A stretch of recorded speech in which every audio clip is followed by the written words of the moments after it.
AI. How is Amazon using AI? You've mentioned a little bit about the tech behind the scenes. Where do you see AI coming into this pot? It's obviously sort of very much on people's minds and agendas at the moment. Yeah, I mean, we're using AI in multiple ways. So, the example I gave earlier, where we're using these multimodal large language models to really analyze, billions of data points at the same time and detect infringement. We're also using AI to, analyze reviews in our stores and make sure that all the reviews are, authentic from actual shoppers. We're using also AI to, analyze products in our fulfillment centers in North America, where we are also, analyzing, looking at the product packaging and the products themselves to make sure that they are in good conditions and they are also compliant. So we are using AI in multiple sorts of ways, again, to make sure that shoppers can shop with confidence on Amazon. And then just, what you were mentioning earlier about like 2026, it is a very busy year in sports. There was the Winter Olympics just a few months ago. And here in North America, we're very excited to be hosting the World Cup in less than 2 months.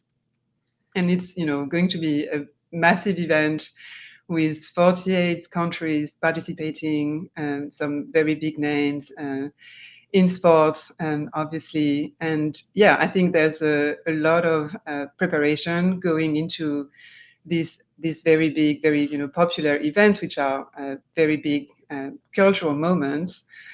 And yeah, I'm sure you and I were both going to attend. There is a panel at the ISCC conference on brand protection strategies for these big sporting events. And on the panel, there's going to be FIFA and Puma and the US national team, among others. Mm-hmm. So yeah, I'm very curious to hear what they say. Yeah, very, very excited for that too myself. And yes, just flying the flag there for Scotland. We've got the Glasgow 2026 Commonwealth Games as well, so that's another one.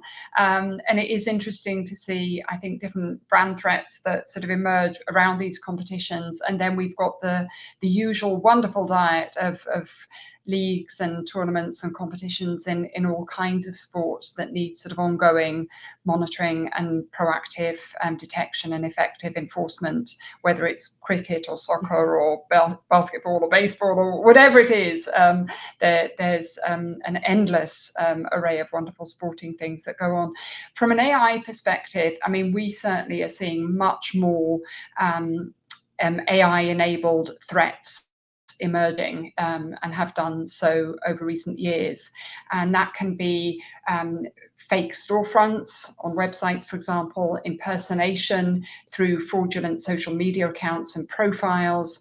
There can be paid ads that are redirecting consumers away from legitimate channels. And deceptive website content as well, a lot of content on social media. It seems to be coming from all directions. I think that bad actors are using AI to create illicit content, and it's scaling rapidly and operating very, I think, in a very sophisticated way and also very subtly. And it's very hard, I think, sometimes for the consumer to tell the difference, and for providers to be able to detect and then disrupt that activity. But that's where, in counterattack, we develop our own AI to help detect these threats and be able to take proactive and effective action.